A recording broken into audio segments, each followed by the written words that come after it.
Hello, what we're going to do here is an optimization problem where we find the points on the ellipse 4x squared plus y squared equals 4 that are farthest away from the point 1, 0. What I'm going to do is I am going to sketch the graph of the ellipse. And I'm going to do a sort of quick sketch.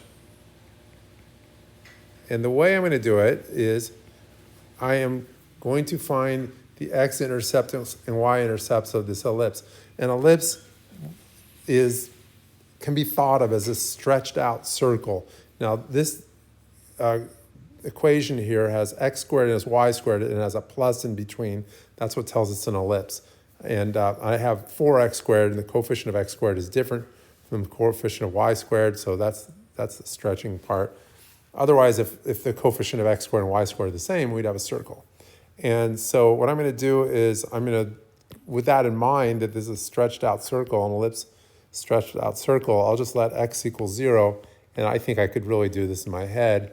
If I just cover up the x, I get y squared equals 4. And so if y squared equals 4, I get y equals plus or minus 2. So I get the points 0 plus or minus 2 are the intercepts along the y-axis.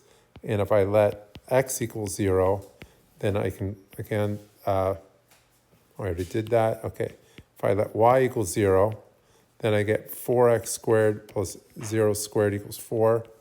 So 4x squared equals 4. X squared equals 1, and I get x equals plus or minus 1. And so I get plus or minus 1, 0. And I could see somebody saying, well, that's sort of a cheap trick, but it's just, if you know it's an ellipse, and we just do that. Now, there's other things that someone might want to find out about an ellipse, which I won't go into what those mean, but there's foci and so, those sort of things. So if you're doing that, then this would not be enough, just finding those intercepts. But we just want to have a sort of a quick sketch here. Oh my, okay. So, actually, what happens if I hold that? There it goes. I don't know if that's if the program is giving me an ellipse, but it could be. So there you go. Okay, something like that. And so then what we have now is this point over here, which is 1, 0. That's on the ellipse. What we're asked to do is we're asked to find other points that are farthest from the point 1, 0. And those points are going to be someplace like around here. You're going to get this point here.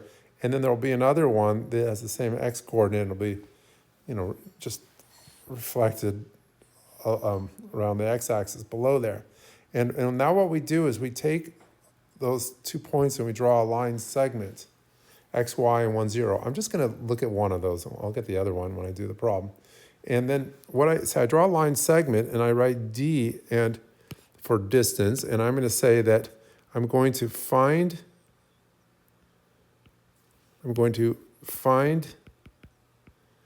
D, no, actually, sorry. I'm going to find x, y so that D is a maximum value. That's what I'm going to do. I'm going to find x, y so that I get a maximum value. Now I'm going to use the distance formula, but if I make a little triangle here, so I'm sort of assuming that maybe some people don't quite remember what the distance formula is, let's just say. So that if I have these 2 points, this one up here is x, y, and down here I have 1, 0. And then what I can do is I make a right triangle, and I'm deriving the idea of what the distance formula is.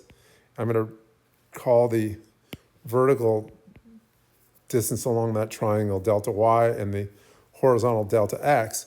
And so the distance formula is essentially using the Pythagorean theorem. So here's D, and I have D squared equals the change in x squared plus the change in y squared. So it's like, a squared plus b squared equals c squared. Now, what's delta x? Delta x is the change along x, and that means the difference in these 2 x coordinates. So that's I'll write it as x minus 1 squared, and then I take the difference in the y coordinates, so I have y minus 0 squared. All right, so that simplifies just a little, simplifying to d squared equals x minus 1 squared plus y squared. And now that's a formula we're going to use. So we have a formula, and what I also want in these problems is, so again, I want to find x and y, so the d is a minimum. Well, I could, if I don't have any constraints on x and y, I'd pick x equals 1 and y is 0. That would make d is 0, but there is a constraint. So these problems have a constraint, and the constraint is given that 4x squared plus y squared equals 4. And that's saying that, the x and y, the point x, y, has to lie on the ellipse. And what I do is I use that constraint to eliminate one of the variables. And what I'm going to do is think about, well, what's the best way to, what's going to work well? Do you see, one of the ways is going to be way easier than another. I have y squared and y squared. It's going to be easy for me to solve y squared and replace y squared in my formula. See, if I just turn my constraint around, I get y squared equals 4 minus 4x squared. And see, I can just take that guy. Let's make it a little smaller here. I can just take that guy and put that in there where y squared sits. That's an easy one. If you were going to do the same for x, I'd have to take the square root because I have x squared. That's going to be more difficult. So we want to do things that are easier, not just out of laziness, but because I think we're going to be less likely to make mistakes. Here's another one that we can do, which will reduce mistakes, is notice I'm sticking around with d squared. Well, because if I take the square root of this and get a formula for d, well, then I'll have a square root. That's going to be harder to work with. It's just as good if I find x and y so that d squared is a maximum. You could do that. And that's what I am going to do, actually. So I'm going to let f of x equal this d squared guy here. And the thing to notice is that this is a second degree polynomial quadratic. And we can expand this. And the reason I want to do this in part is to show you that, in fact, this is a quadratic, and the graph is a downward facing parabola. And so therefore I don't even need to use calculus. This is a parabola, and this guy, this is the vertex, is going to be the max. Now we're not using the idea of vertex, we're using the idea that the derivative is equal to 0 at a maximum, given that the derivative exists. Well, I was sort of a little bit sailing through that. Did I get everything right? I think so. Okay, so I'm going to find a critical number, but you could have this in a pre-calc class by, at this point, finding the vertex of the parabola. And actually, shows you that to find the vertex of a parabola, you can find a critical number, at least to find the first coordinate. So f prime is going to be the derivative here. It's negative 6x minus 2, and then we're going to solve by setting that equal to 0, which is saying, okay, if the derivative is equal to 0, that means the slope of the tangent line is 0. Horizontal tangent line, that's a max. And now it's pretty smooth sailing here. So we get x is equal to negative 1/3. And I'm just going to say, yeah, look, it's got to give a maximum because, as I pointed out, that function f is a downward-facing parabola. I mean, it represents a downward-facing parabola, so I know it's a max. And then to find y, I just have to do some more algebra, which sometimes could cause trouble for me. But 4x squared plus y squared equals 4. I'm going to put in negative 1/3 where x goes. And then it's up to me to get this wrong, which I might. So this is going to be 4, and negative squared is positive. 3 squared is 9. And I have y squared equals 4. Okay, hold on. Well, at some point I need to get a common denominator. All right, so y squared is going to be, well, 4 times 9 is 36. And so I'll have 36 over 9. And so y squared is equal to 32 over 9. And I'm going to take the square root. Well, 32 is 16 times 2. Now, and then I have divide by 9. 9, of course, is a perfect square, as is 16. So y equals the square root of 16 times the square root of 2 over the square root of 9, plus or minus, since I have y squared equaling something. And okay, make sure you get the plus or minus. But the thing about the plus or minus is we should see that from our picture, our graph. So the points